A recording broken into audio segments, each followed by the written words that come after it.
have been listening to The Outer Realm with Michelle DeRoche and Amelia Pisano, airing live every Wednesday and Thursday evening, 9 to 11 p.m. Eastern, 8 to 10 p.m. Central, on the United Public Radio Network, 105.3 FM in New Orleans.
Welcome to the Outer Realm Wednesday night show. And that was a big faux pas. I think I just played the outro. I'm just having one of those days. Anyway, good evening, everyone. Welcome to our Wednesday night segment here on the Outer Realm. We are broadcasting live on International Public Radio and United Public Radio Network 105.3 FM from New Orleans. We are fully sponsored by the amazing folks over at Folgers Coffee and Dr. Snick, aka Justin Snicker, for his contribution to the intro and the outro. He is an award-winning composer of Halloween, horror, sci-fi, and dark wave electronic music, which can be found on Bandcamp, of course, Spotify, iTunes, you name it, it's there. You can find him. So tonight we welcome for the very first time wonderful person who I'm happy to call friend, Michelle Freed, to the show. And she's going to be discussing remote viewing, hypnosis, all kinds of fun stuff. She's just really wonderful. So head on over to our YouTube pages. I believe this evening we are going to be on UFO Paranormal and International Public Radio. And of course, we're going to be on all of our Facebook platforms, including The Outer Realm and Canada's Most Haunted, Michelle DeRoche, and Twitch, of course. So you can find us on about 8 different platforms. So settle yourselves on in and get ready for a great show. And hello, Bubbles. Hello. How are you? I'm good. How are you? Oh, having one of those days. I didn't even realize when you said outro because I was writing, so I wasn't listening. Yeah, that's great. Oh that's my great, god! And I just noticed my lamp is clipped right where the chat room is. Really? You sure it's not Monday? I don't know. I just really I'm having a day. I'm having a day. Me too. I have 2 pairs of glasses on my head. That works. Yep. Okay. So I will keep you up with the chat room because I can see, all different ones. I can see here. them. I just noticed part of it, but I can just scroll up. I just can't type, but I can see it. Yeah. Okay. As long as I don't have my glasses on. That was the mistake that I made. I'll highlight it and get going. Low blood sugar, people. Low blood sugar. Not good. Not good. All right. You know it messes with your vision. That's called age. Low blood sugar. Both together. It from me though. No, it's age. It's age. It's both together. All right. Are we going to? I see our guest is waiting. So I can't see. I'm sorry. I can't see the speaking of thing again. Yeah. No, I can't see the bottom here on this link. Okay, I can't see the bottom. That's why. Do you want to do it? Yes, absolutely. Okay. I can't see that she was in the green room. My apologies, Michelle.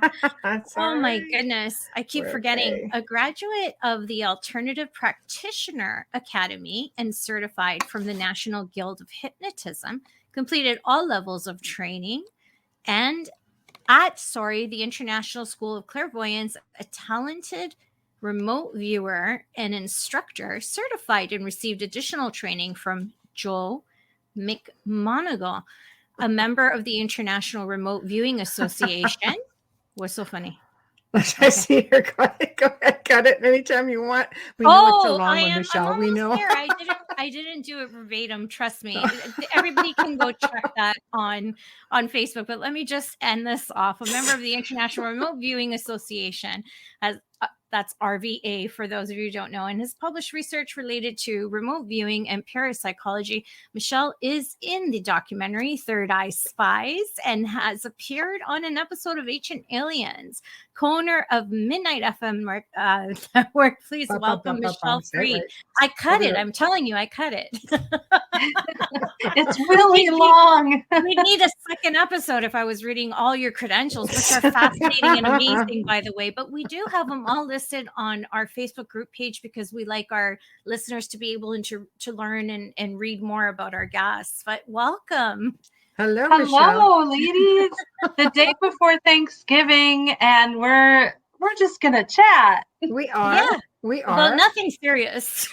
No, we're really laid back. I'm sure you know. Yeah. So, it's just a lot of fun. Hi, Janie. It's very, hi, Janie. Hi, Tamara. I think Michelle's in there too. Hi, so, Michelle. Hey. Yes.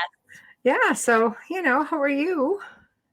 Oh, good. I'm doing great. Just, I'm in Chicago, and the weather is adjusting, getting a little cold. So that's a big adjustment. And especially in Chicago, the windy city.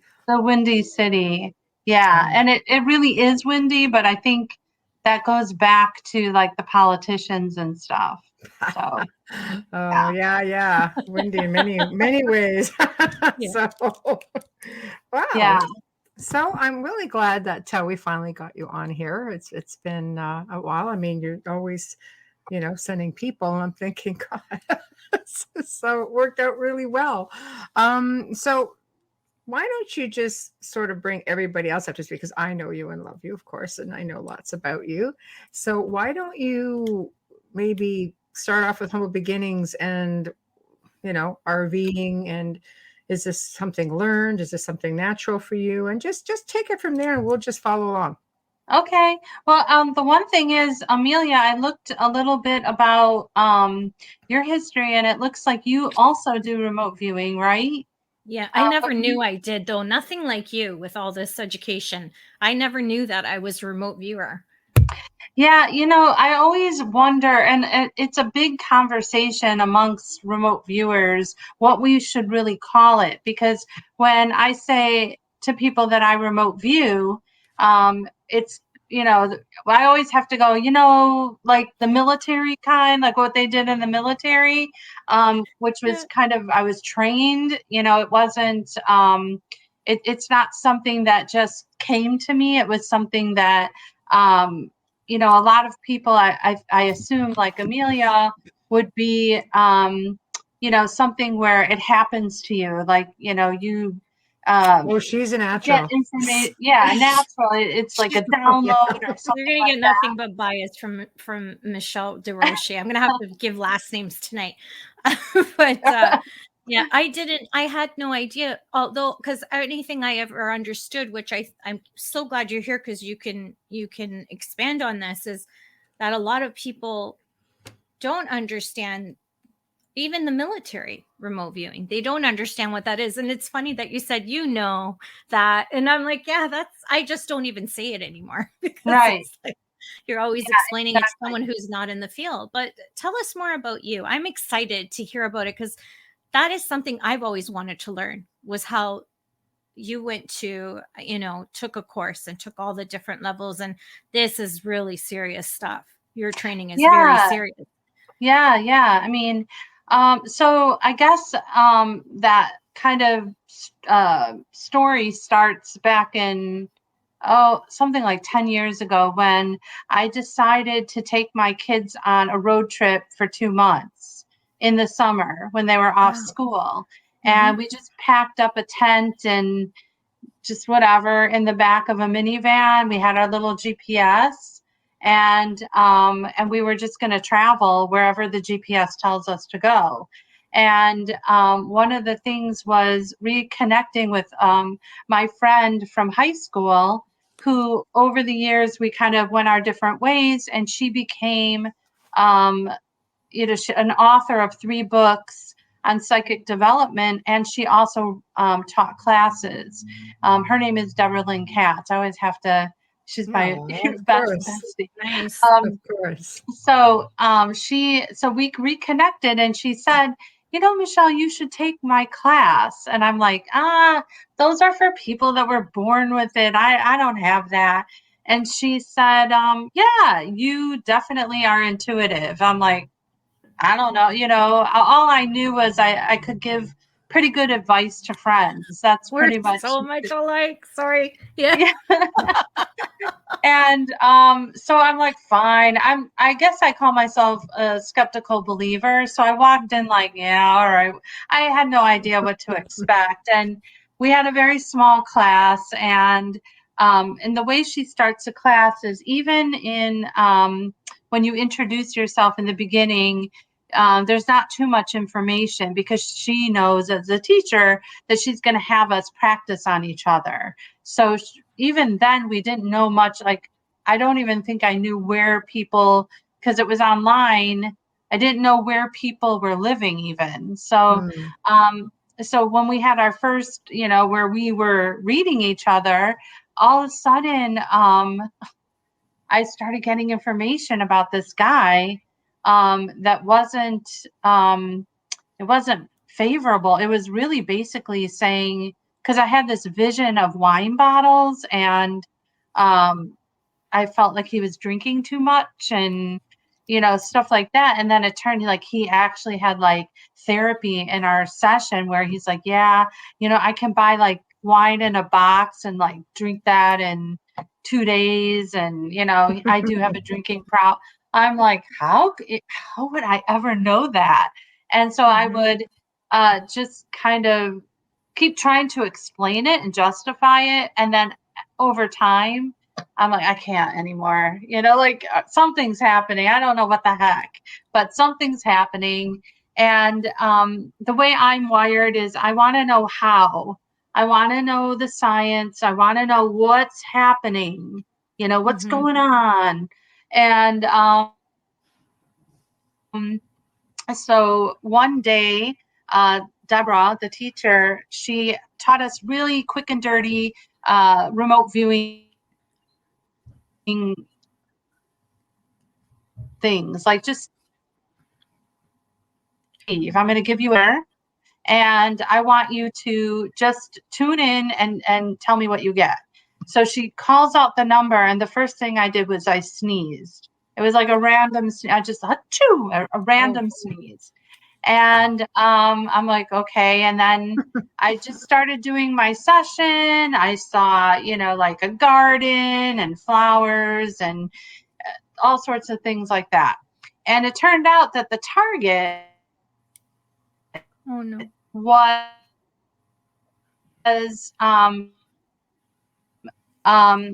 using remote viewing to determine plants that that were injected with a virus and plants that were not injected with a virus. Wow. And then the third one was just the virus. And so she had the target number of one of the plants, and it turned out that the plant did have a virus, which made sense because I sneezed, which I had a reaction to it. And the fact that I was talking about a garden, but a white picket fence and a garden and a beautiful whatever. So I was like, whoa, I like this. I was like, I felt successful. I felt really connected to it, and I wanted to know more. And then that's what I did. I started taking classes with, I started to learn, which I'll go into now, like what is remote viewing. And it turns out like back in the 1970s and the 70s, there was a military group called Stargate, Project Stargate. Military always has those funky names, and they called this buzzwords. Project Stargate. Yeah. And so they got, they started this. They got Russell Targ and Hal Puthoff were they were physicists working on lasers. And I'm not, I never got how they picked them. That's a good question. I'm not sure, but they picked them. And then a psychic, a well-known psychic at the time named Ingo Swann, who has passed now. Yes. Oh, okay. I do, yeah. And so the three of them really, like, they're geniuses. I mean, they came up with this kind of protocol because in the military, everything is protocol. Everything has to be documented. They call, their terminology, like data, collecting data, and they wouldn't use the word psychic. They would say, project your subconscious to a location and describe. And their targets were more intel, getting information about Russia. And there's plenty of, like, people can look online for all the sessions that they have done in the success and things like that.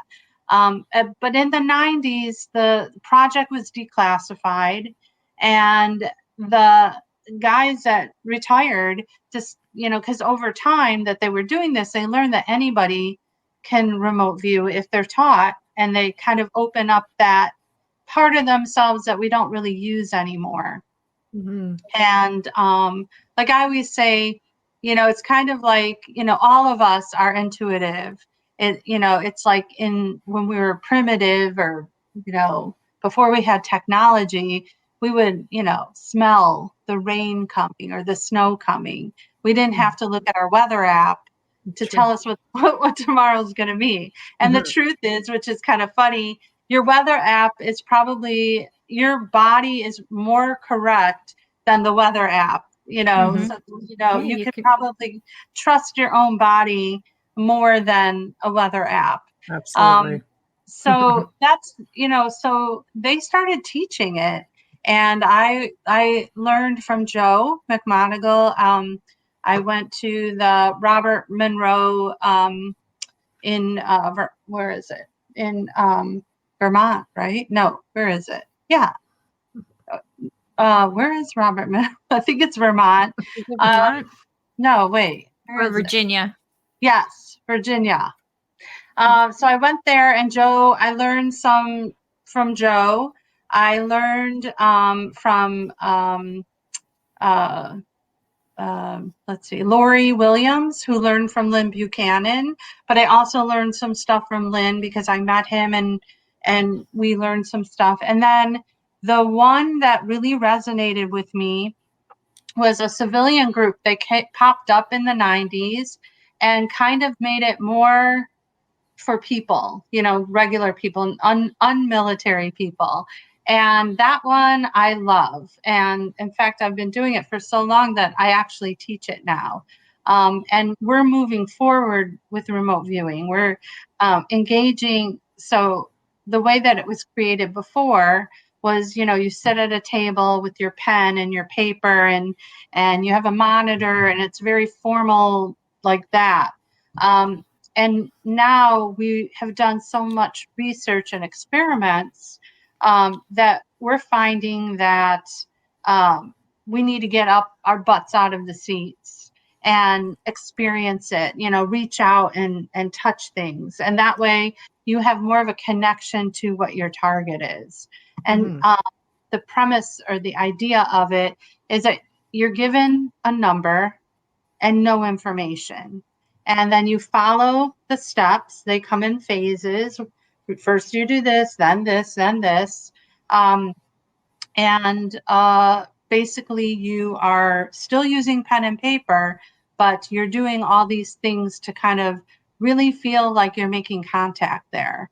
And some people have very, clear contact, and it's, just a whole process. So that's like the very outline general idea. Yeah, because you teach this also. I am teaching it now because I want everybody in the whole world to be using it. Because there's so much, you don't just need it. I've used it for tons of cool stuff. I mean, we remote viewed the Olympics a year before they happened.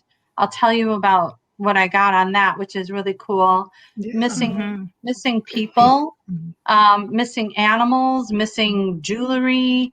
You Yeah. can ask questions about yourself. So I've asked, I was moving from Chicago to California, and I did a session on where I'm going to live. And somebody, it's kind of like you don't want to have any knowledge. You want to be blind. So somebody I had a whole stack of targets, and I pulled that target number out, which is associated with the question, so that I can stay blind. And I sketched out like this whole thing. And it's funny because after I do a session like that, it doesn't hit me right away. So I did this session about 6 months before I left, and about 3 months when I was in California, I was like, what was that session I did? I pulled out the session, and the sketch I drew looked exactly like where I was living. I was living in Chino, and it has mountains all around, and it's not near the ocean, but it's near a lake in between, because I had water with 2 mountains, and it looked exactly like, if you kind of took a far view and looked, that's what my picture looked like. I'm like, oh, That's okay, very there. cool. That looks familiar. Yeah, that's really cool. It's always one of those, where did I see that before moments when you're remote viewing. Like it's aha. Exactly. Yeah, it's one of those, where did I see that? I saw that. And sometimes I don't know if you do this. I'm mistaken deja vu and with it, but well, like why don't you look at the differences between that? Because for someone who's just beginning, or like Amelia may not even know they're doing it, what are the differences? The differences are that we're doing it, the way this is designed is you're doing it as with an intention. And it's like a project is created around it. Like you have a question. So here's another thing you can do where people will use remote viewing to look at the stock market. And you can do like a binary target. So if you want to know if the stock's going to go up or down, or you want to look at a sporting event and you want to know what team's going to win. So actually today we had a project to project into the future till November 24th today to find out if a particular stock was going to go up or down or increase or whatever it is. And so we set that intention and we set up a project about it, and that's pretty much the difference. Other people, I think it's more spontaneous, or like somebody will say to you, can you tune in to,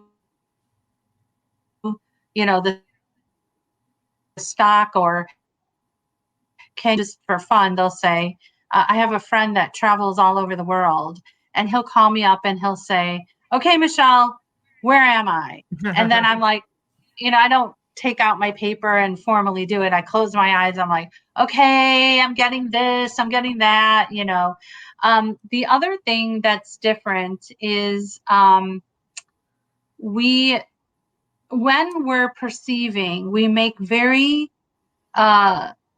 very clear not to name anything.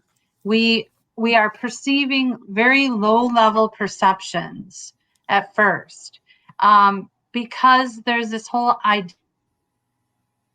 idea, and which I incorporate, is how our brain works with the left brain and the right brain. And there is a lot of problems when we get into this creativity stuff, because the left brain kind of wants to hijack and pretty much put things in a nice order. It wants to, for example, if I said to you, I'm perceiving something red, shiny, round, you might say, oh, apple. Of course, it's an apple. That would be your left brain saying it's an apple. But what if it's actually a fire truck, red, shiny, round?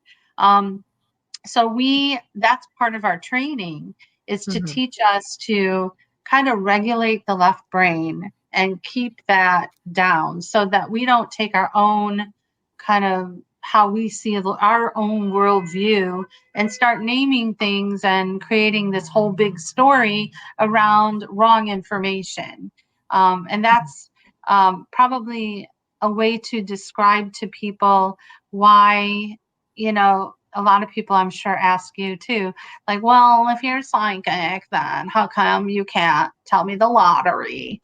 Well, But are that's you why. even supposed to use your abilities for things like that? Like, would that be I considered cheating?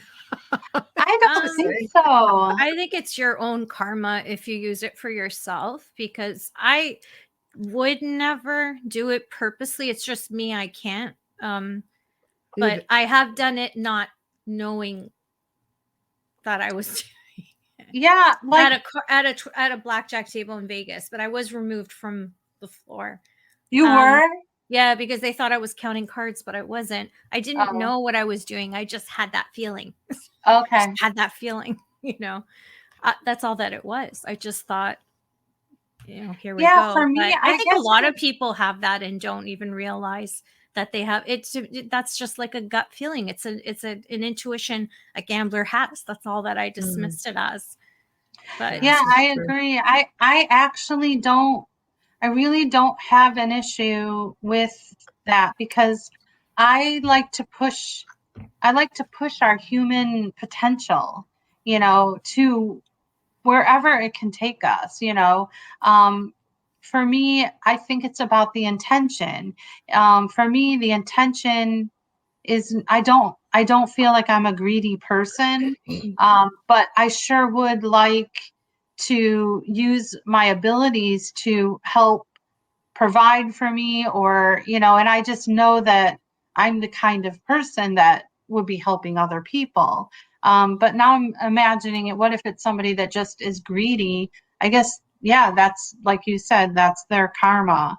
But I definitely would, I know a lot of people really cringe when we say, there's a whole bunch of people using this for stocks, and we get paid a lot of time from businessmen to help make decisions on, what they should be doing and financial.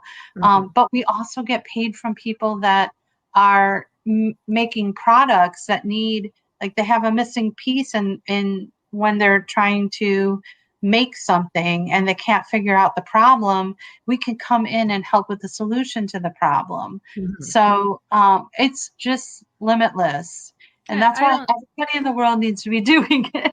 I don't believe in labeling anybody for using their ability for that. I just personally can't. Um, I've had that same question posed to me, and I just can't live with myself. It's a different thing. I always say it's Catholic guilt. It's not anything else but Catholic guilt, right? Like, you shouldn't be doing that. That's what's happening to me right now in this moment in my life. Because if this changes in 10 years, I don't know. But I also Yeah, believe that you can manifest, and what you need will come to you at the time of life that you need it.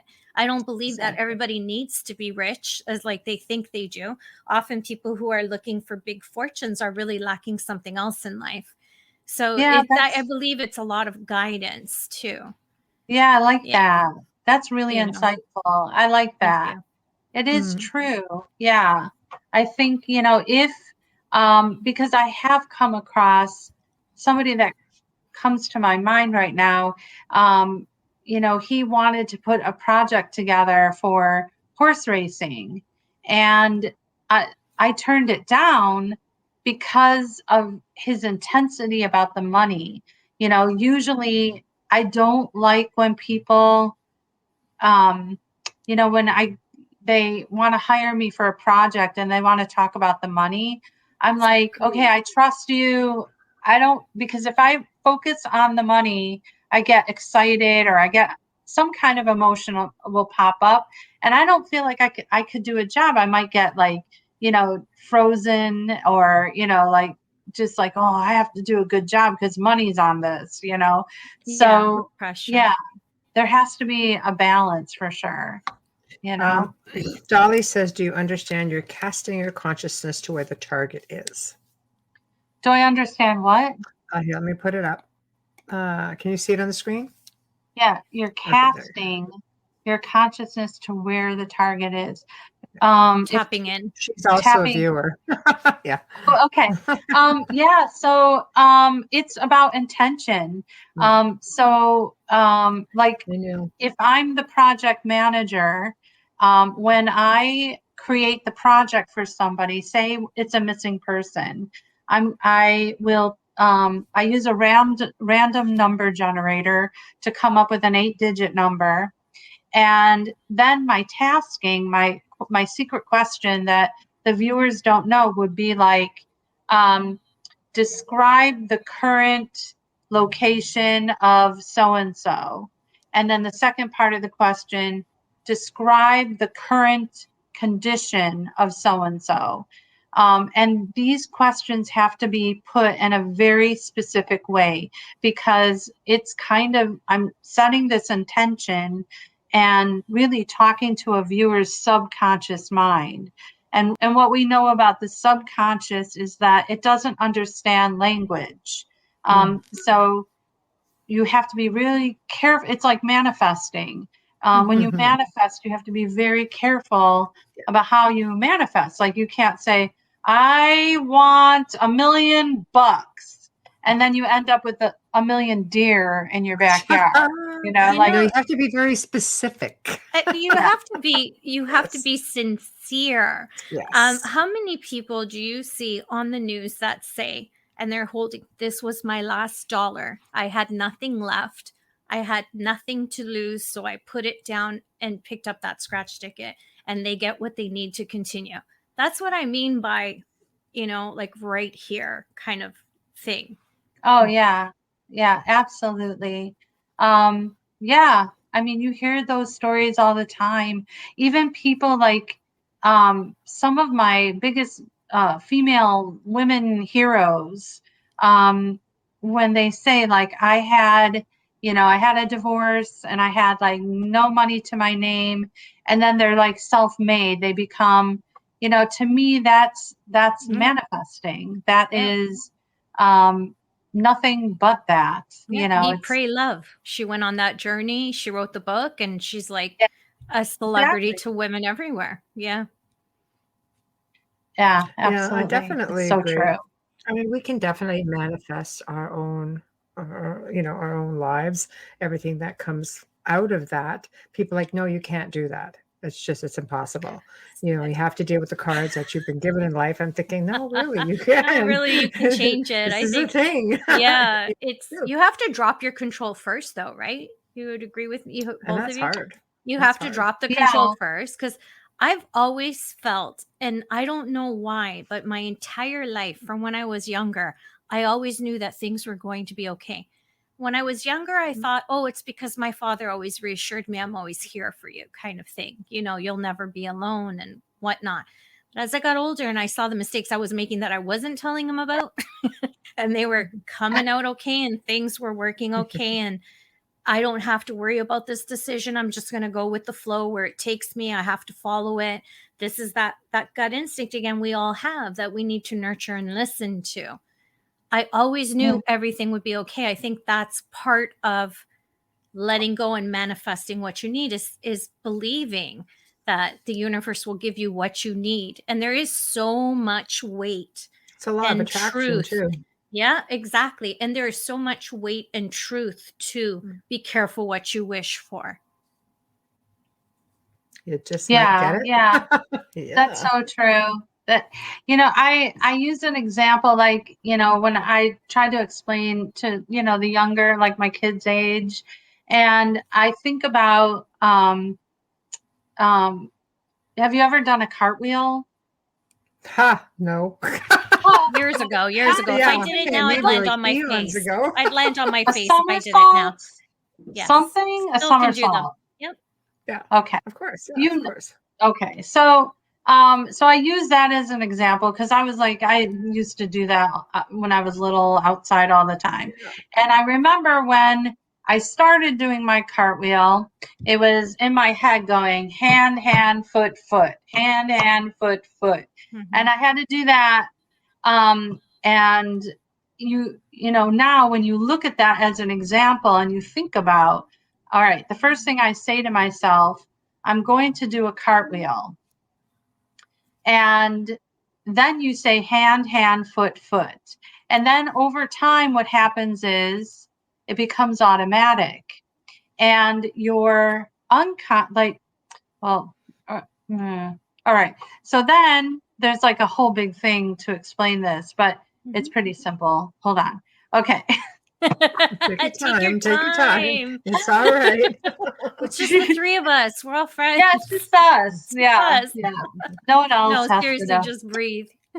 So everything in your body knows exactly what it needs to do to perform a cartwheel. And I'm talking about this unconscious part of your body that you don't even think about. Your heart knows that it's going to have to beat a little faster. Your small muscles need to know what to do. It's not something you have to think about, but you pretty much just have trust that from the moment you think I'm going to do a cartwheel to the moment that you accomplish it, you get to a point where you just have trust that it will happen. Mm. And you notice that when you do start thinking about it or getting nervous about it or anxious about it, that's when you fall.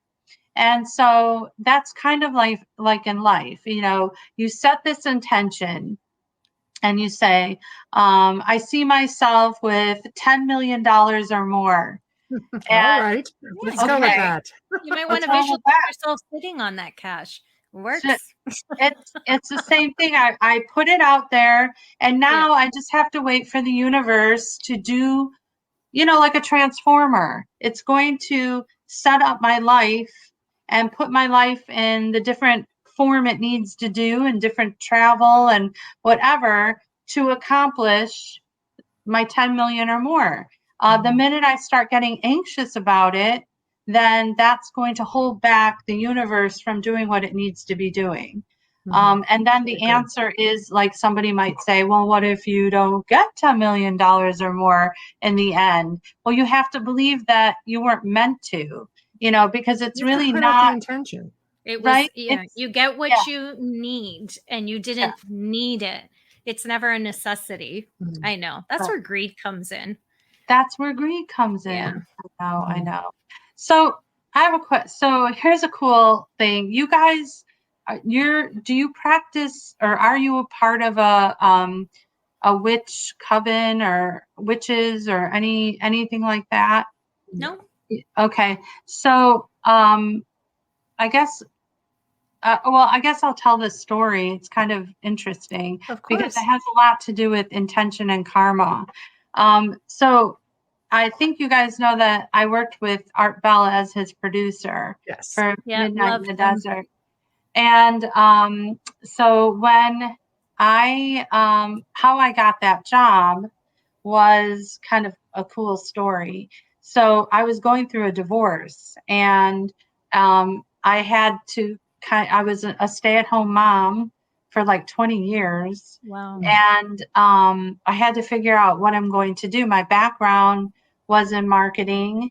I was also a director of musical theater and all sorts of little things here, but I never had the career because I was, you know, at home. And so you too? Oh. Yeah, I was a stay-at-home mom. Yeah.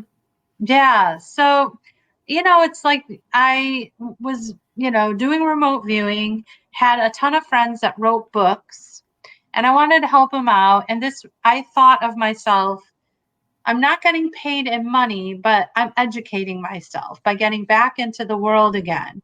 So I just would take my friends and call up different shows and opportunities, whatever, call them up and write out pitches and 30-second elevator speeches and just help them, you know, market their projects and books and stuff. So I always say, go big or go home. And so I'm like, hey, this Art Bell guy, I'm going to try that. Why not? Who dat? In fact, I think Bam, there it is. in the subject line, I think I wrote "Go big or go home." I think I did that, if I Oh. recall. For you. And I just wrote this whole pitch about this guy and his book, and the producer called me right away, and we talked for an hour, and he was just like, whoa, this guy's great, remote viewing, cool, no. And I'm like, cool. He's like, okay, so right now, this lady, her name is Heather Wade. She's hosting the show. Art, is going to, they're going to be sharing whatever. So I'm going to talk to her and then she'll call you back. Okay, great. So a month goes by and I'm like, oh, I'm going to have to work for this. Like, it's not happening. I'm going to have to follow up. And then it was October. Oh, yeah, it's October. And I get a phone call from Heather. And she's like all flustered. And she's like, hi, I'm so sorry I haven't called you. This guy's amazing. But I'm so sorry. It's been, so long. That's not like me. I lost my producer and da, da, da, da. And I'm like, Yeah. And I have a solution. yes, I do. And I literally just, I don't know where it came from. Just like, it was like vomiting, but not really. I just went. You had nothing to lose. Right. And I just went, hire me. Good for you. Da, da, da, da. And she was girl. so like, huh? Like, who does that? And she was, she's like, I'll give you a week, and then I'll talk to Art and we'll get back to you. So in 2 days, of course, I called everybody I knew and I got 2 weeks booked in 2 days. And they were all, guests that they loved. So I guess Art said to her, like, he didn't tell me this directly, but he said, if you don't hire her now, you're going to be in big trouble. So, and that's how I got my job there. Good for you. Yeah. You were the perfect fit. It was, it's synchronicity. And what I found out later, which is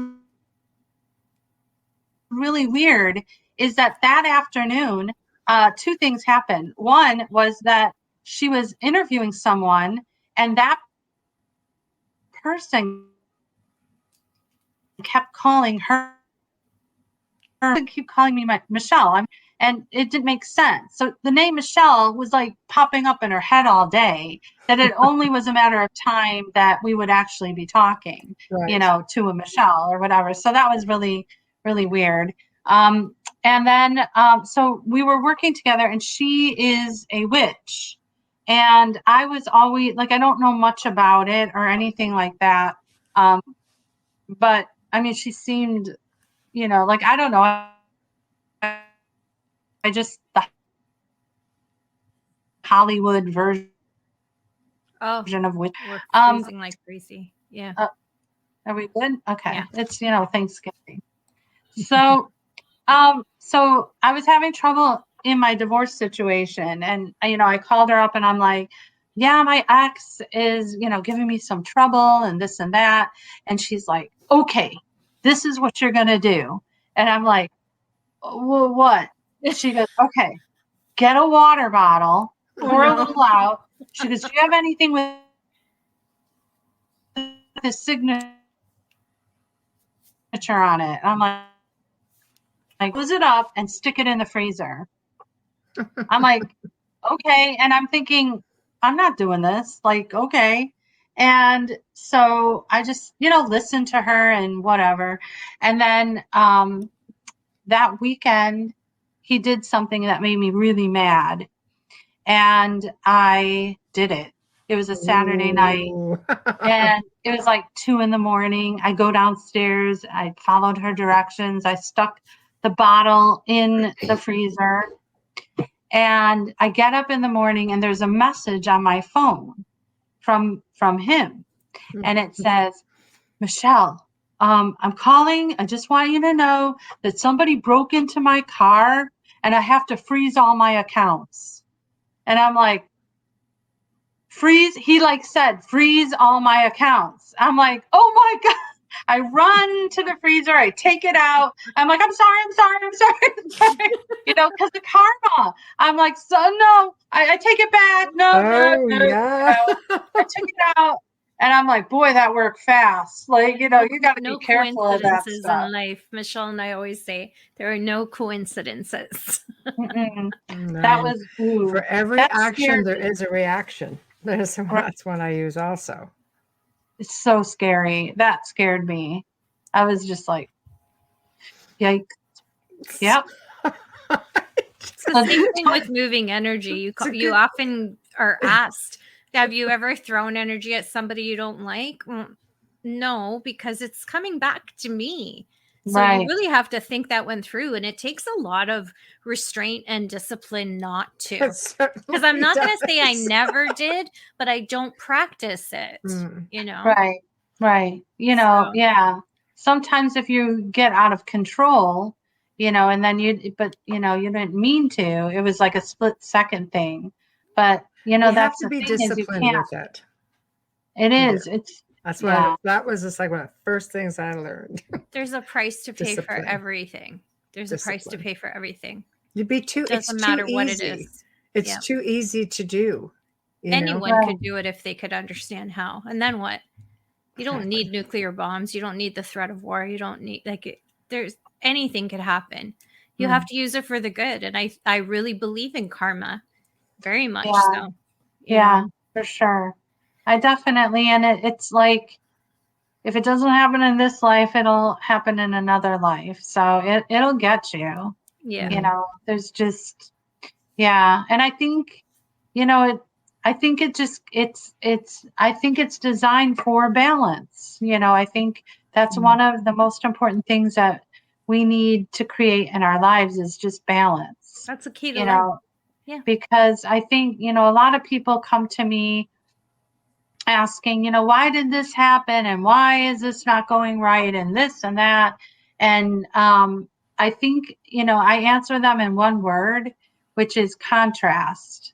I think that's what it's all about is that it's about contrast. You can't feel how good can feel if you don't experience how bad can feel. Balance. And so you have to have that contrast to understand everything, feel everything. It's balance. So you have to have it. Right? Yeah, for sure. For sure. Well, so that's the logistics. And, you know, I would say the common sense of everything. But you can also have a lot of fun with remote viewing and abilities. And have you ever gone in? I say like aliens. You've worked with abductees and such, and you get to go in and like see aliens, have conversations, or catch them in the act, kick their ass. What do you do? Kick ass and take numbers. You don't have to answer in that order, just whatever. Yeah, I think we have done. I did a session, and the subject was Bigfoot, and that was really interesting because it was one of why it's so memorable. I probably have done at this point thousands of sessions, and that one I learned the most from. And what I learned is confidence. And how I learned confidence is that I had a monitor, and they're trained that they can never lead you into what you're talking. They're just supposed to, they're very good at what they do. So I'm sure that it was really hard for him when he was monitoring me. But I think what the first thing that happened was I started getting a subject, but the overwhelming thing was that it was a female subject, but I can't get over the fact that this female was a giant. It was huge. I kept saying like a basketball player. I kept like feeling like the arm was like I'd look at my arm, and I'm like, no, you know, and I wanted to change my opinion, you know, again, that left brain with the logic. It's like If it's second big, guessing. it's got to be a male, right? Right. But I stuck to my guns and I said, no, it's a female. It's a big woman. Maybe, you know, it reminds me of a basketball player. And so my monitor said, okay. Stand up. You know, he always wants you, you know, and I want you to touch your body, you know, blend with the subject and touch your body. And I'm, you know, feeling my arm and I'm like it's so hairy. Like I have a lot of hair. Again, I wanted to change it to a man, but I'm like, no, it's a female. And we kept proceeding through the set. And then finally it kind of dawned on me, it's Bigfoot. And I kind of said that you're not really supposed to name things, but I couldn't help it. I'm like, I feel like it's like a Bigfoot or some kind of, you know, something like that. And so he said, oh yeah, he goes, your target was the Gimlin Patterson footage, if it's a hoax or if it's real. And so, you know, I really felt that it was real because I couldn't change my mind. They say that it was a female Bigfoot and I couldn't change my mind to male. And I feel like for me to be stuck on that is, you know, says a lot. And so I think it's not a hoax. And I think that it was a female. So that was kind of a pretty fun one. That would be fun. Do you ever go into known spots where you know they are and just tap in to see if they're of this earth or are they from the stars or what's I never looked more into Bigfoot. Right. But the aliens, I'm definitely very curious about aliens. Have you done it? So yeah, so a couple things that were interesting was more, for some reason, I wasn't really getting too much of the actual aliens, but their crafts. For some reason, I'm drawn to the UFO, the thing, and which was interesting because somebody gave me a target of the Tic Tac one that was recently in the news. And I described it and I sketched it out and says everything you have on here with all the, because I had this impression of this structure that reminded me of a hamburger because it had 3 layers to it. And I don't know anything technical. Like I'm lucky. I just put the key in the car and drop. Like, how does it go? I don't know. I don't build the car. Just get in it. Yeah. And I was getting all these like weird, like how it works. And I don't know. Said this looks a lot like how Bob Lazar back in the day described what he saw. And I'm like, Bob Lazar? Like, how did I have no why Bob Lazar of all people? I don't know. So they are trying to put it together that they think that this Tic Tac is somehow connected to the one at what's it called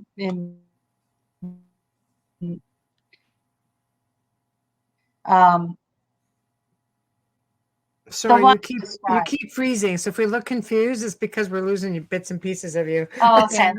It's funny. It's when you're giving away details about I work. know. It's like somebody out there is just playing with us. No coincidences, just saying. It's probably Chicago because it's cold and the computer's like, forget it.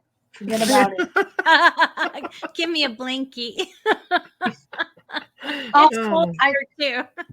We also did, I started to tell you and I forgot to finish because this was really cool also.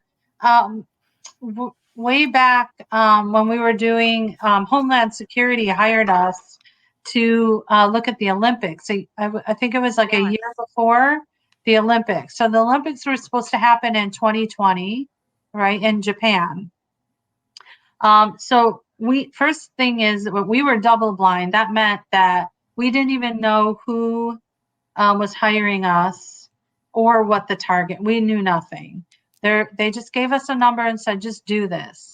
So I started getting impressions of some kind of, I kept perceiving it as like weather, but there was like debris everywhere. Maybe like I didn't feel like an explosion, but it would be like the end of an explosion, like debris everywhere. It was a land and a water interface. And then I started going into this like computer virus, something going on with computer viruses and whatever. And we handed in the session, found out it was Homeland Security asking, what are the top threats for the Olympics in Japan in 2020? So we handed that in. I forgot about it until we're in the middle of the pandemic. And I started thinking, oh, wait, the Olympics never happened. Why? Oh, a virus. Wait, I said computer virus, but it was a virus. Wow. So I was like really excited. I'm like, and that's a problem is like, sometimes you don't even figure out what you're getting until after the fact. But you were dead on because there was a lot of miscommunication with computers because there were files hidden. So you're not that far off. It's all in perspective on how you read your read, so to speak. That's true. So, that's true. Yeah, you were dead on. Wow. See, perception. Yeah, it is. Definitely perception when you work in crime. Yeah. That's right. Yeah. Yeah. When you tell me something, when you work with, you work with detectives? I had always a mediator, but there was a couple of detectives. I mean, everybody knows I worked with Bobby Brown. Okay. So just curious, have you had any experience where you're working with them and they already have a preconceived notion of what happened? And when they talk to you, they're actually kind of make a lot of assumptions. And then sometimes when you get your information, it doesn't jive up with what they're saying. Did you ever? I don't know about the other ones because, like I said, I worked with a mediator. My work went in and I never spoke to them or met them personally. I found that is the best way to work, to be honest, is to remain as anonymous as possible. With Bobby, I can't discuss how anything happened, fortunately, because there's still ongoing cases that I have nothing to do with, but they're still ongoing and I don't want to be liable for speaking. But right. I never dealt with them. I learned the hard way. I learned working with parents when their children were missing and bringing them home that you need to have someone in between you and them. It's the best way to work, and it's the cleanest read, in my opinion. It's the cleanest read. The water isn't dirty. You don't go in with any presumptions or any, if you speak to the parents, you may have a preconceived notion of what that person is like, and that's going to affect your read, and it shouldn't. It's about the missing person. It's the missing child. So I don't believe in working with them, and law enforcement is notorious to not get back to you. Yeah, that's what they're known for. I just had this particular situation where they presumed that it was a missing child, presumed that the child was dead, and also presumed who did it. And based on this kind of story that they came up with, and I was getting something contradictory to what they were saying, and it was really hard to communicate because they have been working on this. Their intentions are so amazing, but I think they get caught in, what they think they know, and then they get, stuck to it. And then when they end up having us come on board and we're coming with new information, that is a problem. But that's what a case is constantly and continuously new information and new leads. That's what they thrive for, because when there are no leads and it's cold, you're not going to solve the case. But often it can look like someone is a suspect. All you can do, anyone who works as a psychic, a medium, or a remote viewer and gives information to the police, all you can do is give your information. As I said, make sure you're a mediator, because you can be looked at as a suspect when you have information that leads to a conviction. You can be looked at as a co-conspirator after the case. You have to be very careful. What you do is you just give the pieces. We're not the puzzle. We're not the ones that put it together. We just give the bits, and it's up to them to do their job and do what they're trained to do. That's all you can do, is give your information. You could be reading something that is another case they're working on, and you could be picking up something entirely different. Or if there's a serial killer, there's a pattern, you could be picking up another victim. So you just don't know unless you're in the room with them, which they don't permit. So, Yeah. These guys were working on a case that's like 10 years old. And super cool. And then they reached out, and I felt really, we came up with more information, but I was just very, there was some of the things that they said, which we had, a different situation because they were talking directly to me. And I didn't really say anything, but like, for example, he thought a behavior was suspicious. Like he said, the mother had a 3-year-old who had an ear infection and was driving around for hours trying to get the kid to sleep in the car. What kind of mother would do that? I'm like, me? I mean, to get my kid to fall asleep, I can't tell you how many days I'd be driving around to get them to fall asleep. But he, in his perspective, thought that was suspicious.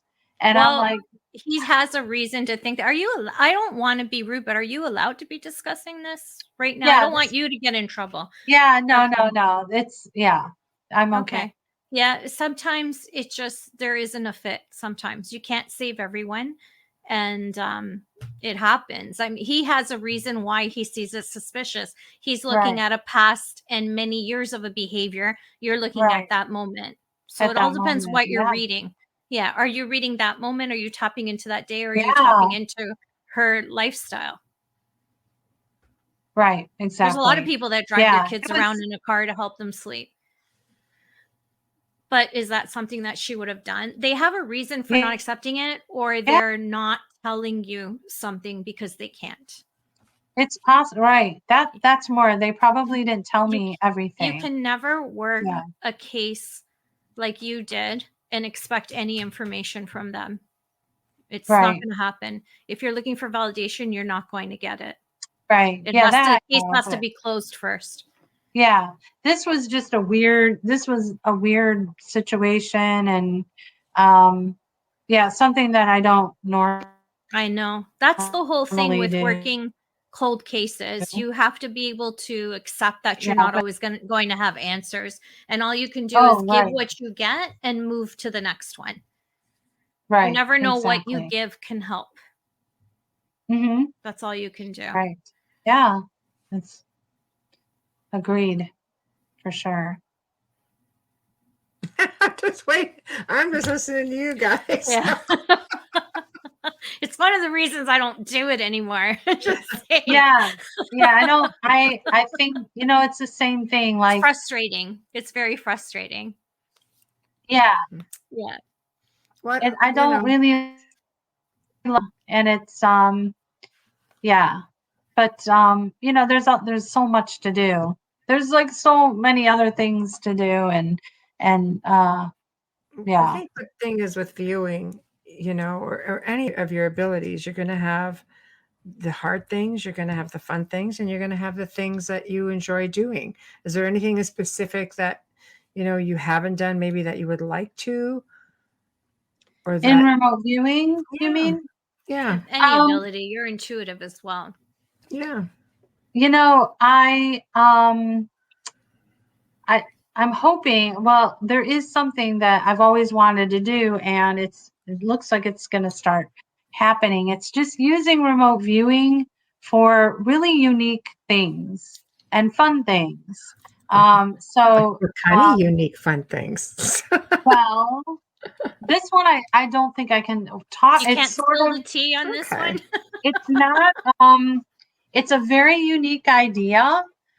This woman came to me, and over the years of teaching my class, I have about, I would say, 7 really good passionate remote viewers, and I feel ready to. If people want to hire us for projects, I feel confident that we could do that because they're exceptional.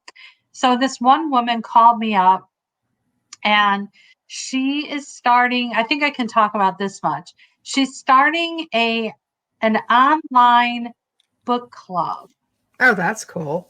But it's like historical, it's historical reality, like JFK and, Howard Hughes, all that. And she wants to intertwine or weave in remote viewing for part of their discussion groups, so that if we come up with some different answers to some of the questions in our remote viewing, this will kind of start a whole conversation going. I just turned down a TV series about that like 2 years ago. You're kidding. Oh, I guess there's a lot of people floating that idea around. But that's amazing. But from an investigative standpoint, not so much RV, from an investigative standpoint. So yeah, because the dead will speak, right? So right, yeah. I thought it was just Jeff's book. Who? Jeff Mudgett, kind of like his book. Yeah. I think it's just a great, fun way to use remote viewing. I like, we use it also for health and wellness. There's a way to tune into someone's body and locate different issues. And sometimes someone will come and say, oh, I have this knee problem. I can't use my knee. Something's wrong. And then our intention to remote view them would be, what's the origin? And it's interesting because origin may not end up being the knee. It may be something else. So that's always exciting to work on. That is exciting. That is. Have you ever remote viewed JFK, the shooting? I didn't. For fun? No? I haven't, and I think it's because a ton of remote viewers have done it, and I try to do like different ones that they haven't done. Are you guys familiar with the Baltic Sea anomaly? Of course.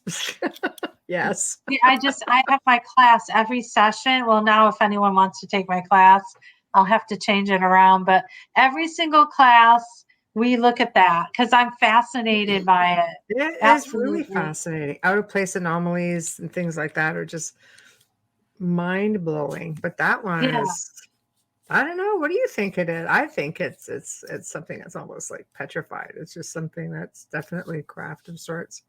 Yeah, we were getting man-made. It was a man-made structure. Did you get that? Yeah. Man-made structure made of metallic. And I did it first before I brought it into my class, and I had a whole, probably like a story I built around it, which seemed very similar to what we would think about the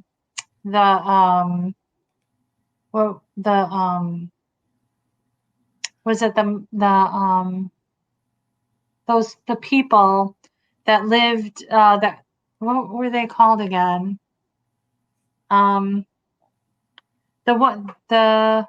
Okay, we have those moments every day. Atlantis. That was it.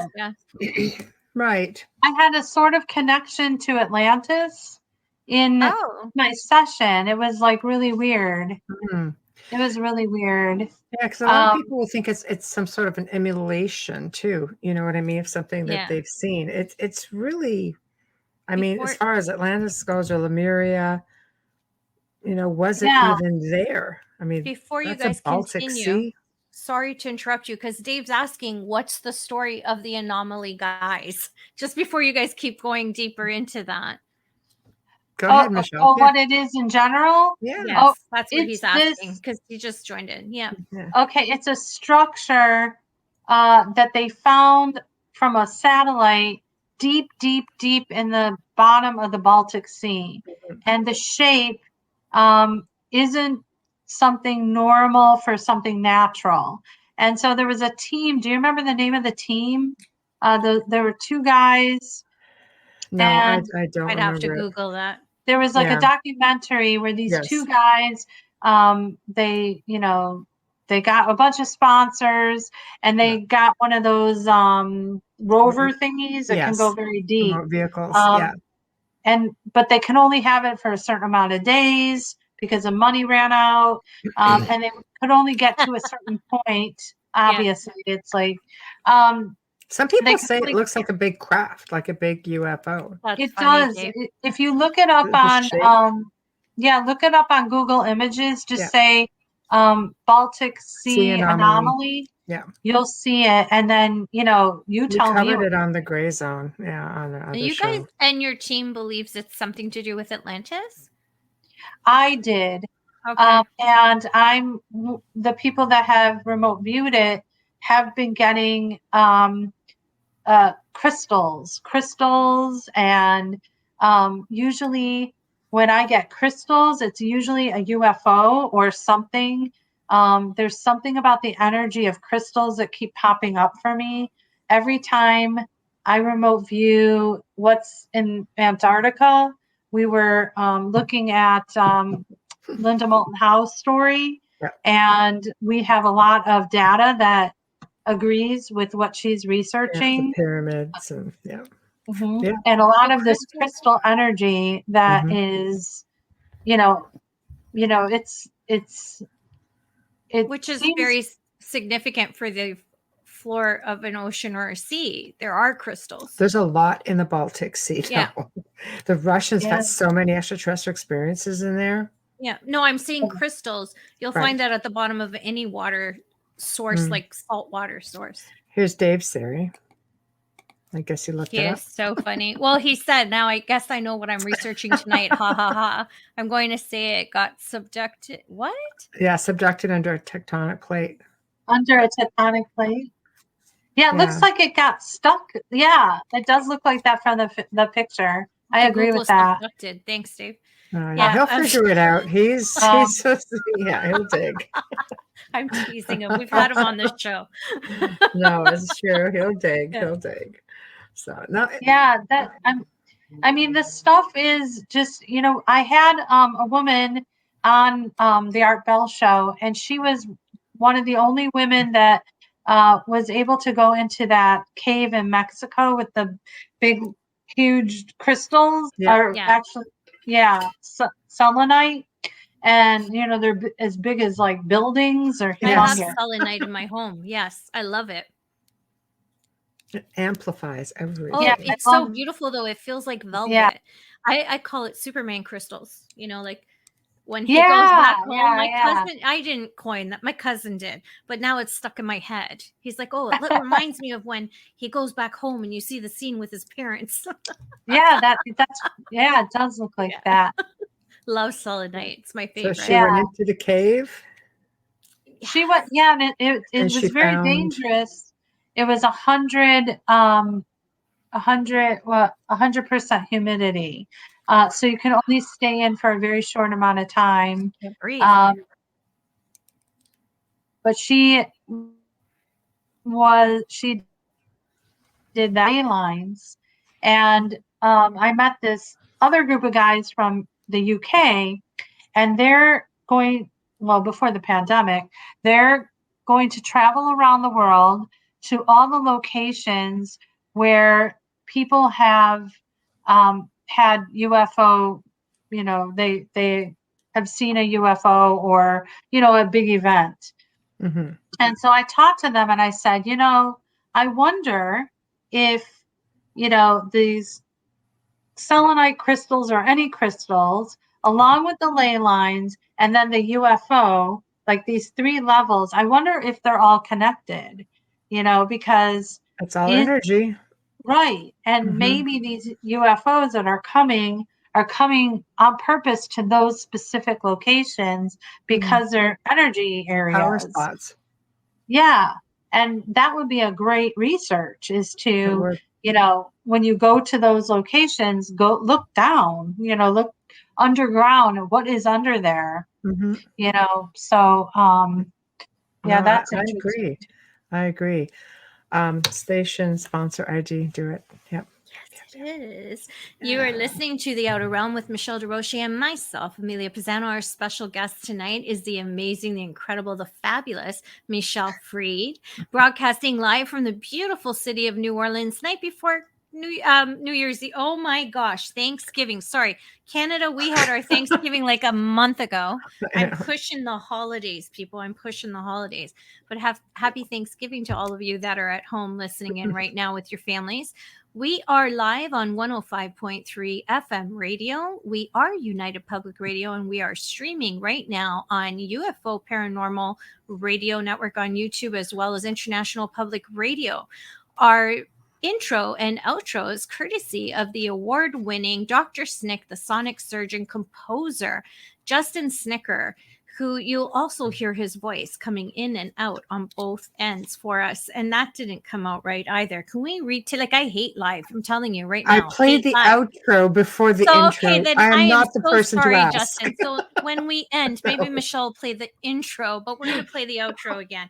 But anyways, if you're interested in his music, because he is so fabulous and unique and award-winning, please go to Bandcamp or go on Amazon. You can find him on Facebook. You can find him on Instagram. Again, Dr. Snick, the sonic surgeon. And of course, from the beginning until this day, and we hope forever, thank you, Folgers, for sponsoring us every night right here on The Outer Realm. Yeah, kick me now. Yeah, it's been one day. It's one of those, it's a week. No, it really is. It's a month. It's a month. I'm not going to lie. I'd be happy to see November go. But yeah. Yeah. But anyway, stage is yours. So out of place anomalies, specifically the Baltic Sea anomaly. Do you ever feel like going back in time and trying to like every time I travel, I've been fortunate to travel to many amazing places in the world. And there's just nothing more rewarding than being able to pick something out. Whoa, here we go, Dave. He found something. Okay, we're gonna get back onto this as we're still on it. There we go. Yeah. Okay. It could be for those listening. Yeah, it could also be a former valley before the Atlantic Ocean flooded it. I bet the Baltic was all dry at one time. There is a very narrow bottleneck where Denmark is. It's a similar situation how the Pillars of Hercules are a bottleneck in the Mediterranean was once dry too. You're quick, Dave. You're quick, Dave. Do you want to take my class? We could. I know. Dave's already in astrology and a bunch of other stuff. You gotta contact Michelle. Yeah, contact Michelle, Dave. That's awesome. That's why we put him on the show, because he was in our chat room like this, and we're like, you need to come on. So he's a lot of fun. That's the thing. You have to have kind of an intuition in a way also to kind of look at these things, like a bigger vision than just what's in front of you, a bigger picture knowledge of things. So yes, I'm like a cat. Yeah, we're well aware. We're grateful though, Dave. That is amazing information. Oh, you just make it so much more fun.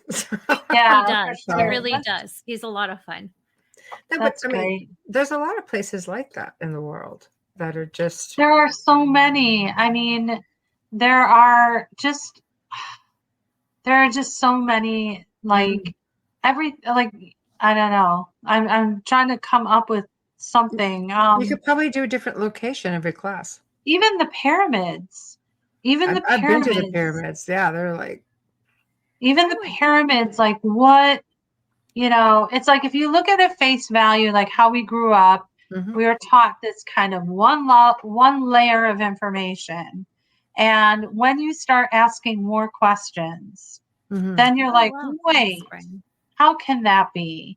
Right. And that's that's the big question.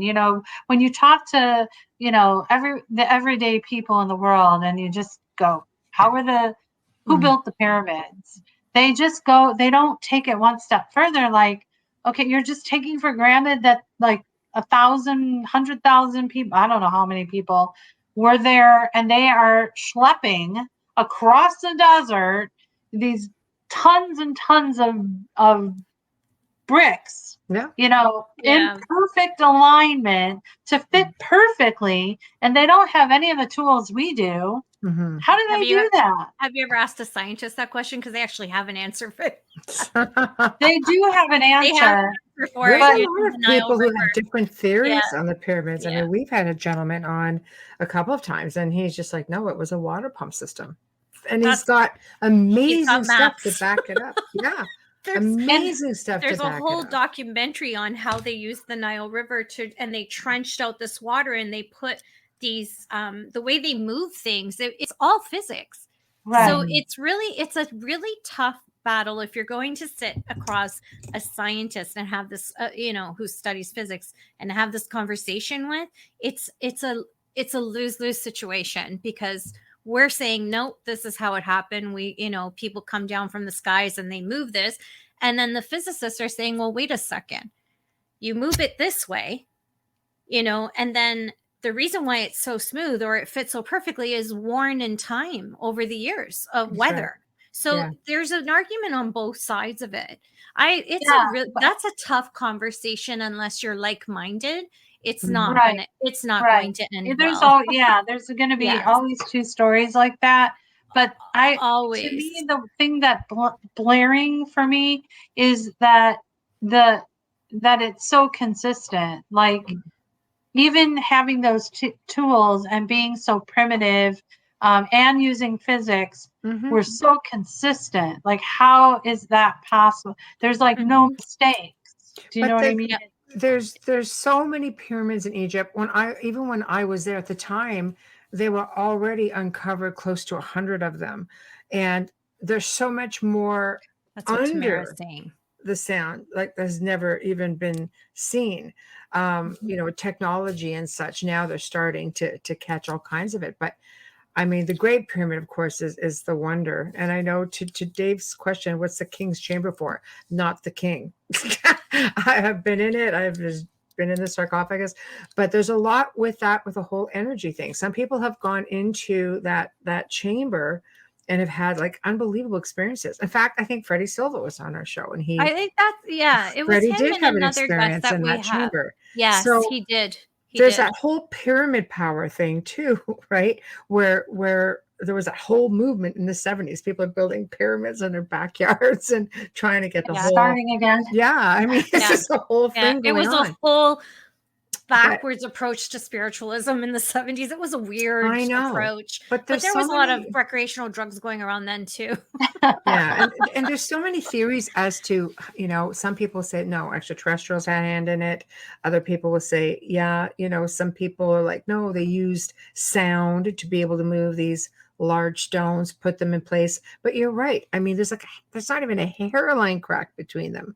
Look at this. There's all different. If you look at our chat room, there are all different opinions and views. See? Yeah. Yes. Yeah, that's true. Edgar Casey talked about the King's Chamber. Dave's asking, what did you have to go into the archive, Dave, and listen to Freddie? Because it's really detailed. This is stuff he does. 3. Yeah. Oh yeah. And Dave also says, I believe it's Stargate. I agree with William Henry. I believe that a lot of ancient structures as we know them were built over power spots, and the church came along and built their churches over top of some of the old temples, pagan temples and such. Definitely. I agree with William Henry on that one also. Why can't it be? Why don't we ever say it's a little bit of everything? It's a little bit of ancient civilization, physics, and the aliens teaching us how to use those things that we see and use every day. Why can't it be a combination There of are them saying 2 this is the episodes, best Dave. way? There's 2. I Guess I'm watching that show tonight too, Amelia. Yeah. Our Just remote go to viewers, SoundCloud. Yes. our remote viewers are, obvious, they don't know what their target is.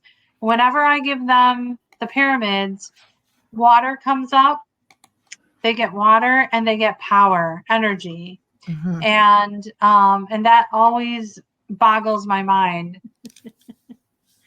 Yes. There you go. Mexico City is a church over the pyramid. A lot of places do. Yeah. Well, Even Italy and Europe, you'll find them as well.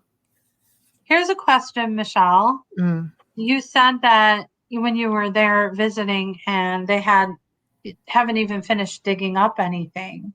Has anybody thought about this theory about Mars, that that there were people that lived on Mars? Mhm. There could be very deep, just like in our desert. If we were able to dig there, what would we find? Because we have Joe McMoneagle, Mhm. who has a very famous session that he did Mhm. on Mars, talking about some pyramid structures. Yes. And you Yes. can look on YouTube to find his whole discussion about his session, which he did before we got the photos from Mars that Mhm. shows these pyramid See them. structures over craters. They're the same, right? Right. The And he lineup, even yeah. drew a picture of some kind of subject, Mhm. non-human subject looking thing. Yeah. So that also makes me think, when you brought that up, I thought, well, we haven't even finished uncovering what's here on Earth. Mhm. We haven't even started on Mars. No. They're already talking about that there was water there. There could have been life and something happened. Mhm. I don't know. So that's I possible. agree. No, I absolutely agree.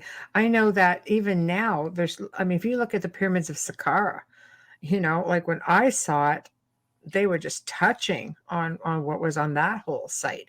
And now it's completely opened up. They've done the same thing with Giza. They've discovered, apparently, depending on what you read, a whole subterranean like space under the Sphinx. Like, this thing goes forever. It's apparently this really big anomaly. And, again, depending on what you read, but that might be something worth remote viewing, because apparently it's pretty bloody spectacular for what they'll tell you or let you see of it. But Mars is, and there's even some on the moon allegedly, but the same sort of structures in the same formation. So are you dealing with, a past civilization, that's just sort of moved its way around the moon, the Mars, or Mars to the moon, or they don't even believe the moon was ever here. They believe the moon was brought into our system.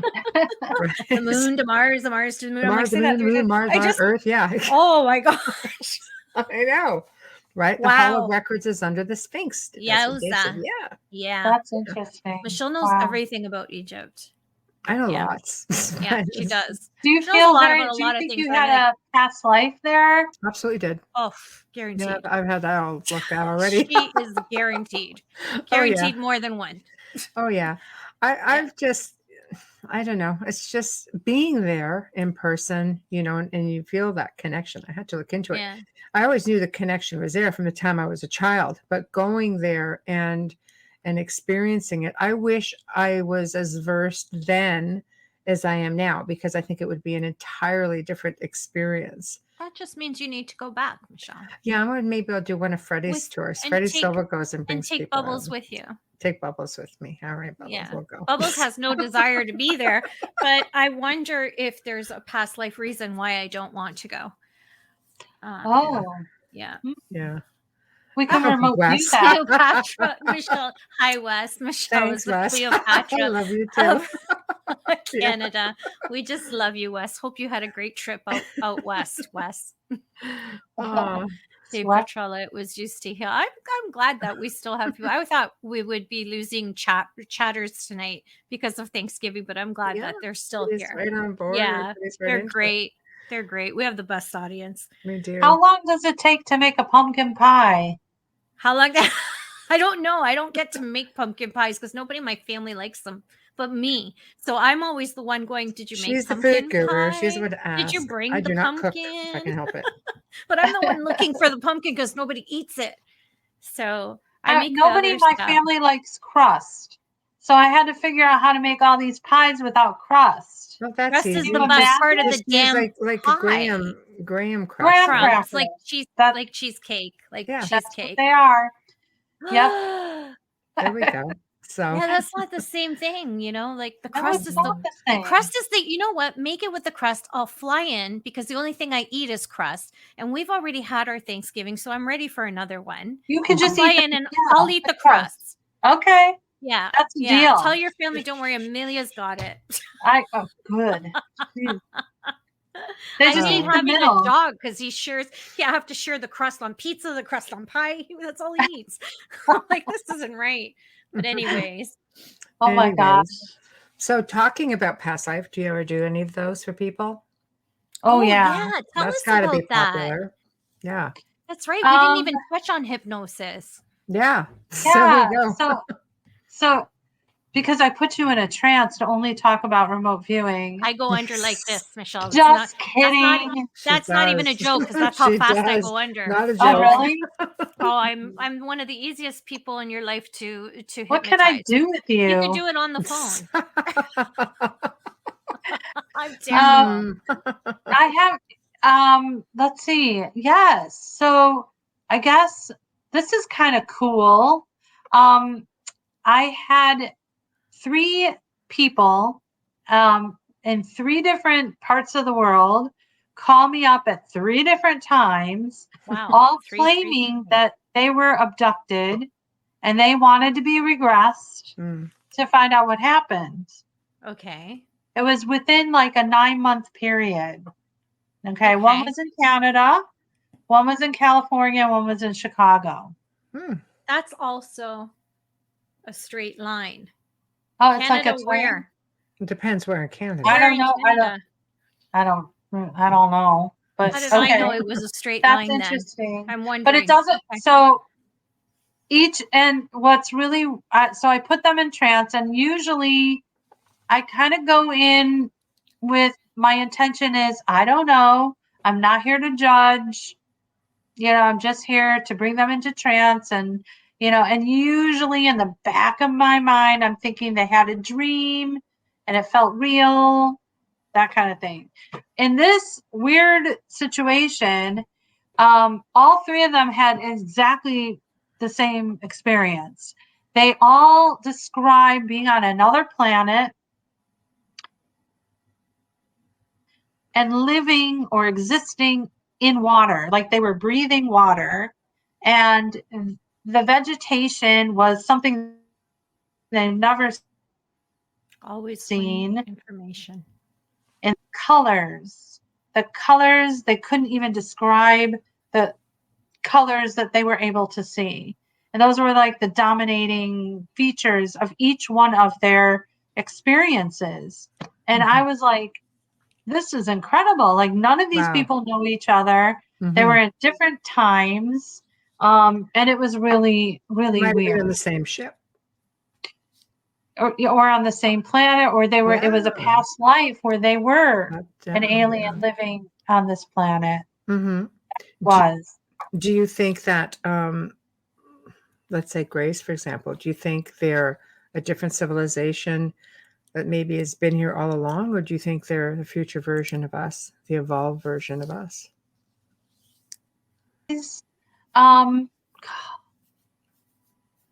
I do feel like they are the future. I go with that one. Yeah. You know what? I remember doing a communication. I spoke about this on one of the past shows I think I did with Joe, but I was testing a piece of equipment and it speaks and it came through, and I was asking and I could hear like this sort of like clicking sound a bit, which they do. And they basically, it was just a very straightforward message. Said, we are you, you are us. We are one. I was like, wow, all right. We'll leave that right there. Man, that must be shocked because you just froze. Yeah, you froze. So yeah. No, it makes a lot of sense. Like if we had the technology now, wouldn't we want to go back and warn people about certain things, the Holocaust, or, you know, certain things going on, to don't do this? You know, I we would talk think like, so. Yeah. oh, no? No, I do. I Oh, you agree. do? Oh, But it's like trying to go back in time because there's this evolved version, you know, and we primitive folk are looking at them going, you know, like it's frightening to us. Meanwhile, we're looking, you know, at maybe ourselves in the future. right.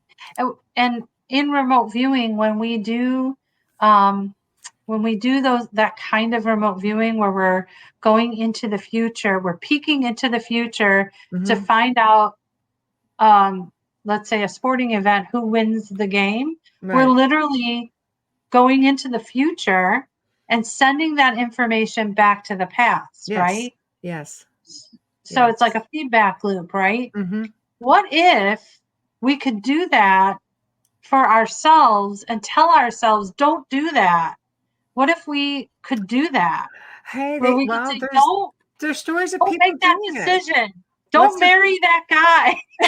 Look at George Lucas. Some people believe that he somehow went forward, whether it be through remote viewing, time travel, time slip. Some people say that they did it and handed himself the script from the future to the past, hence because he knew it would be this big conglomerate, this big mecca, and hell, it is.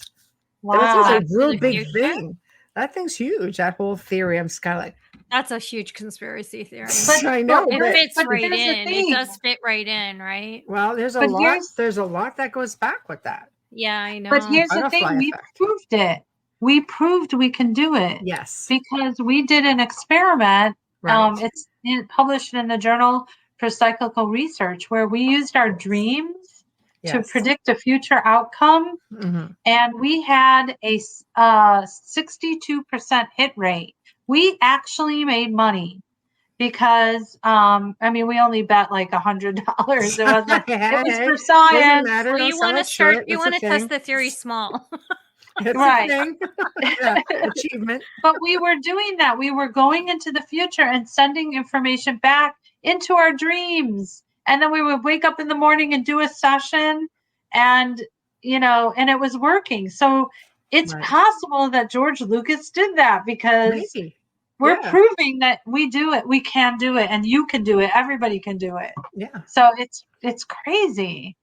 But yeah. It's you know scary what? to think of if we all had that power. Talk about But I think wanting we do. to depopulize the world, No, because it's then true. you wouldn't have cancer, you wouldn't have anything, right? Turn out dormant strands of DNA. Oh, That could be through through vibration. vibration. Yeah. Yeah, vibration, frequencies, all of that. See, like we are more advanced species than we give ourselves credit for, because we can do so much. But, you know, it makes you just sort of wonder, has it just been so suppressed or oppressed in us by what they put in the food, the water?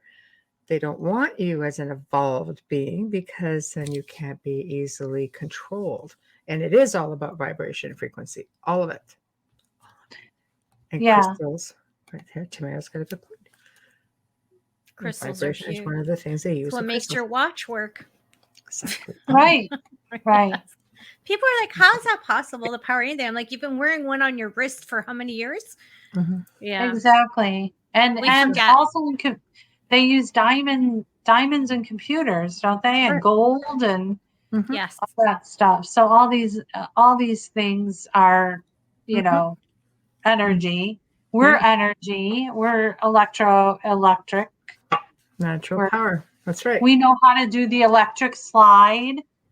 Exactly. It's I don't. It's funny how How can you not? I They always- give you the directions and the I song.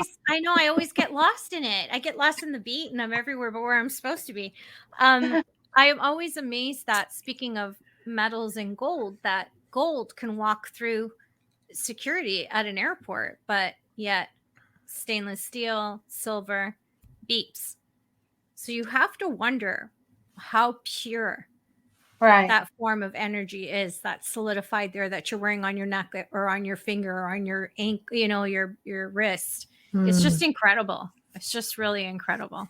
Yeah. Yeah. There's just so much. There's, so much like, Nick, that's his name. Have you interviewed Nick Begich? No, but are you going to No? send him over? Yeah, sure. Of course I will. He talks about he's from Alaska, and I believe his father was a senator. I'm not sure if I'm right with everything.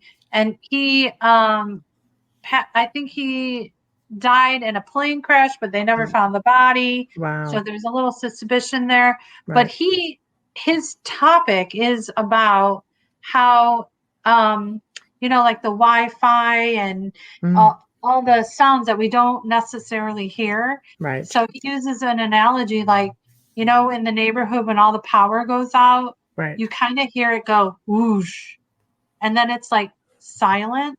Right. And we can notice it, the silence.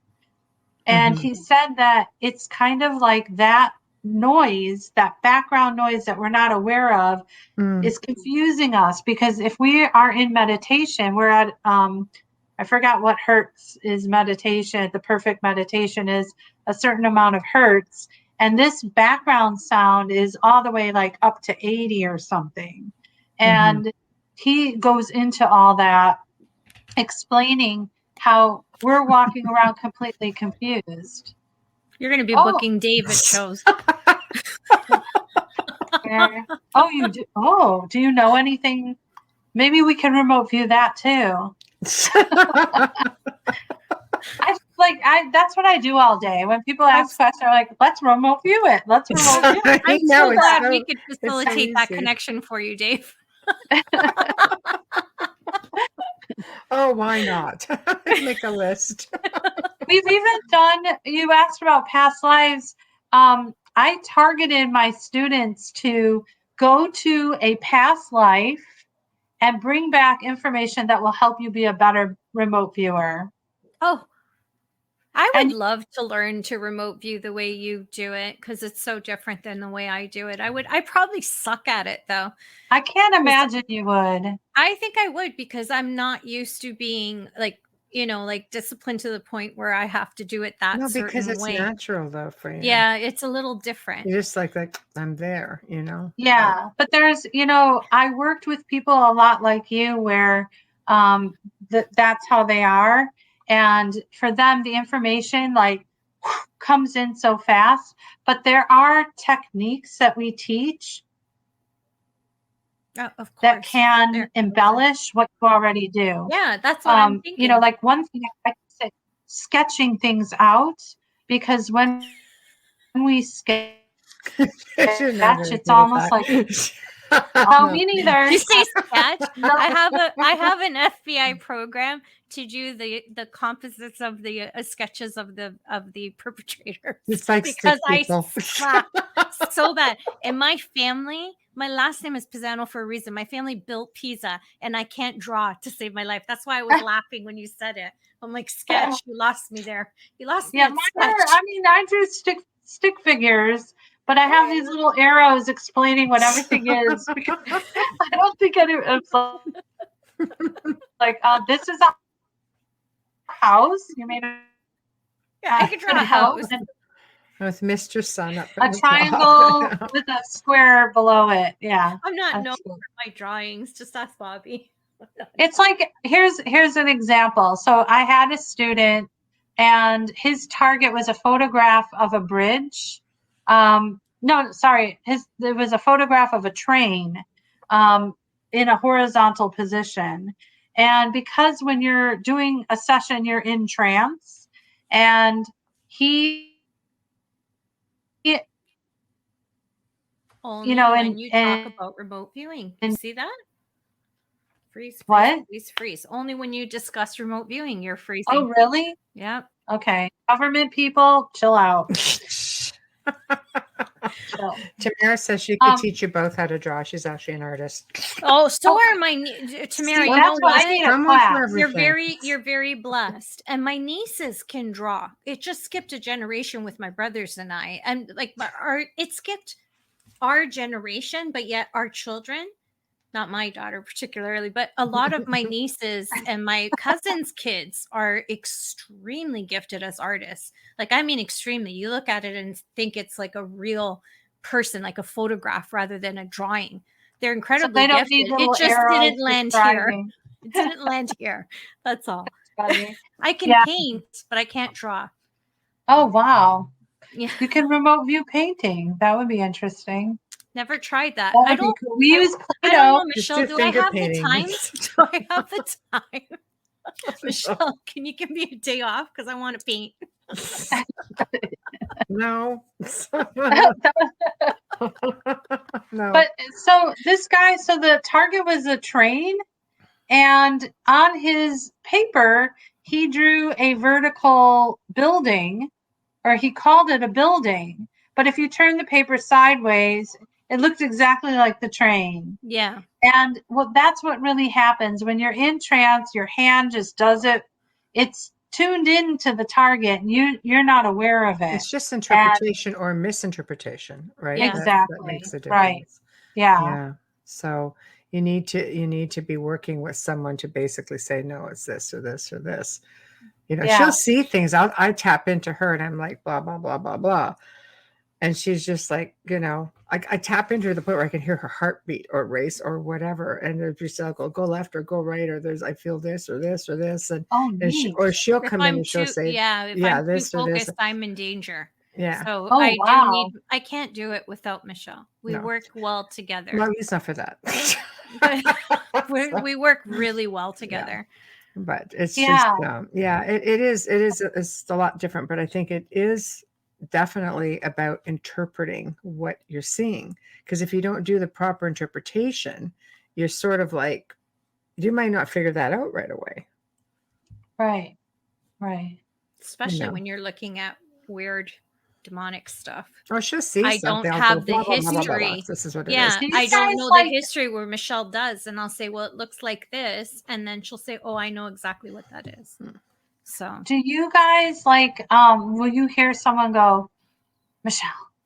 Oh, Or, I you know, hate like a that. whisper of each other. Oh, you I do it? hate that. Yeah. Yeah, I have Do you that like a lot. that? what kind of Like a- voice are we talking about here, though? No, Just- nothing demonic. I've no, had just things like say that to me. yeah. Well, because my friend Deborah that I mentioned before, she is so psychic, and sometimes I'll hear Michelle, and it's like I know it's her, Oh no, it's like trying to talk to me or something, or I don't she's know if listening I'm in. that lucky with it being somebody that I actually know, because it's happened to me many times in my life. And one time I was in Romania. It was right in my ear at 6 a.m. Ugh. No. I'm like, Oh, you just That's ugh. creepy. What time is it? It is 6 freaking a.m. It's like, I'm just like beefing it, you know. But then I thought about it afterwards. That's actually very cool. But again, it's like, What is Yeah. that? No, Yeah. I get the crackly crack I've had that. Crack. Yeah. gargoyle like Yeah. things calling my name. Yeah. Oh, like creepy stuff. Hmm. Just since working with Michelle. Before that, I never had. You're welcome. Thank You're you. welcome. Don't I say I don't give forgot- you experiences. I've forgotten to thank you. on Don't say that I one, didn't but give you anything. Yeah. That's right. That's Yeah. right. It's not just an education. You get friends too. There you go. You're never alone.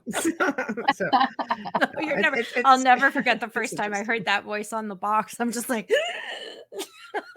now it's like, go away. So Yeah. it's all in the mindset. But I guess it all is. All of us is mindset. Right? In a Yeah. way. Yeah. That's have you guys astral traveled? Joel, you got to give Michelle Fried a show if you're listening, because she's got some great questions. Joe knows Michelle. Everybody knows Michelle. No, but he needs to give her a show. Has he thought about that? She'd make a great host, you know. Network. No, seriously, Michelle, have you thought about it? You'd make a great talk host. To Joe. Yeah. We I'm not are joking. 10:58. So this is the part of the show. We're already there. This is the part of the show where you tell everybody how to find you, what you have coming up, how blah, Dave can blah, contact blah, et you. cetera, et cetera. Yeah. Then I get to play the outro again.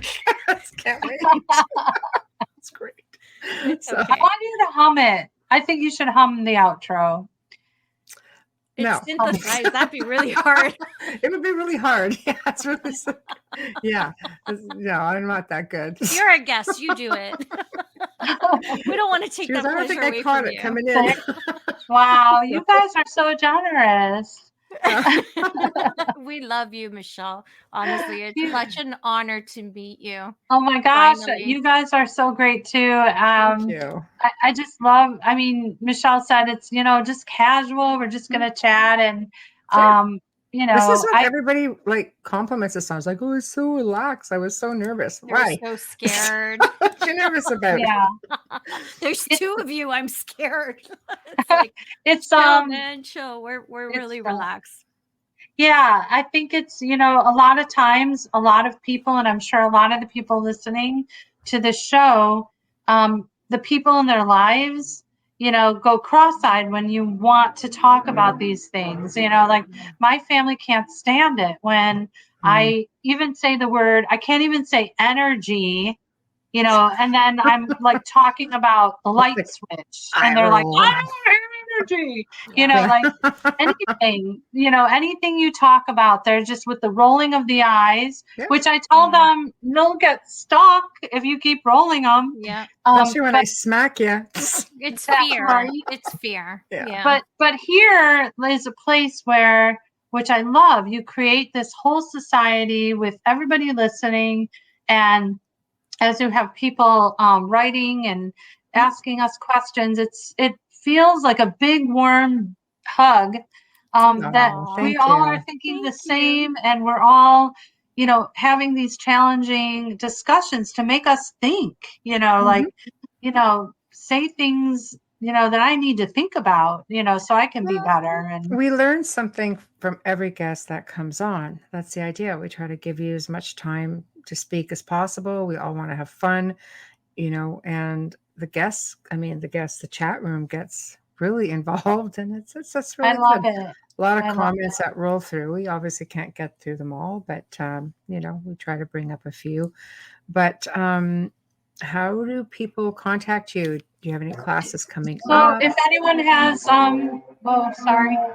if anybody has more questions for me about remote viewing or anything, my website is butterflyeffectscenter.com. So butterflyeffectscenter.com. And there's a page there all about remote viewing. It shows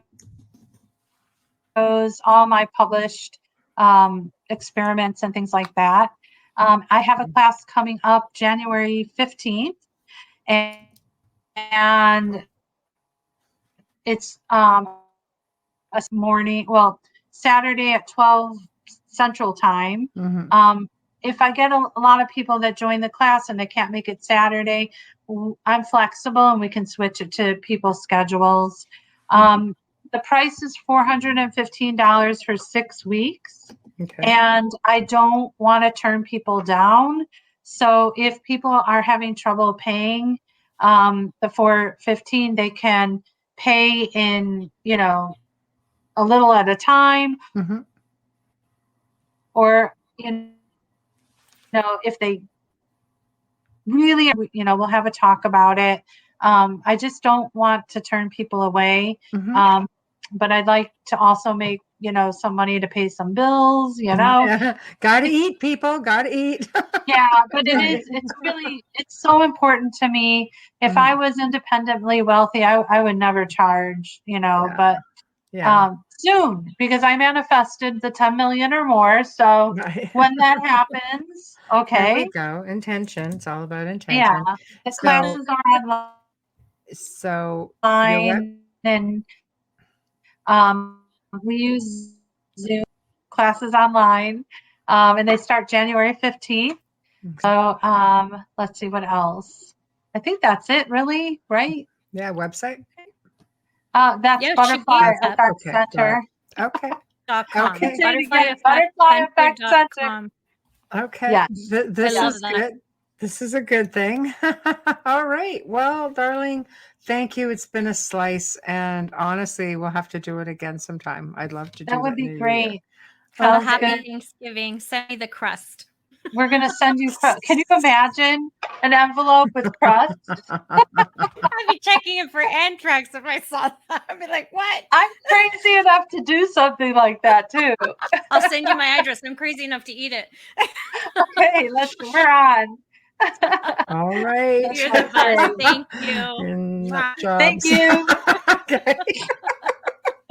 Good Bye, night, guys. Bye-bye. Bye. Well, we have come to the end of another fantastic segment here on the Outer Realm. Thank you to everybody who tuned in. Big thank you to Michelle Freed for just being plain awesome. And thank you to Folgers Coffee for sponsoring us, to Dr. Snick, aka Justin Snicker. Please remember to subscribe to the YouTube channels. If you want to drop us a line, go to the Outer Realm Contact at gmail.com, the Outer Realm Contact at gmail.com. And tomorrow night, we've got Marisol Smiley coming onto the show. She is an abductee experiencer, contactee, whole 9 yards. It's going to be a really great segment. In the meantime, for those celebrating Thanksgiving tomorrow, happy Thanksgiving from us here at the Outer Realm and United Public Radio. And for those of you who can make it tomorrow night, we would love to see you. So thank you, thank you, thank you. And we shall see you tomorrow.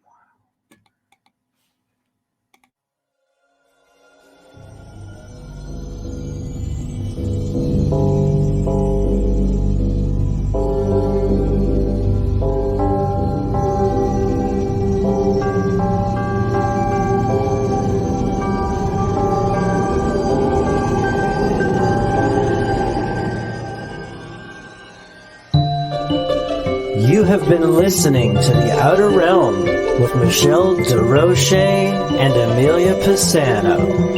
Airing live every Wednesday and Thursday evening, 9 to 11 p.m. Eastern, 8 to 10 p.m. Central, on the United Public Radio Network, 105.3 FM in New Orleans.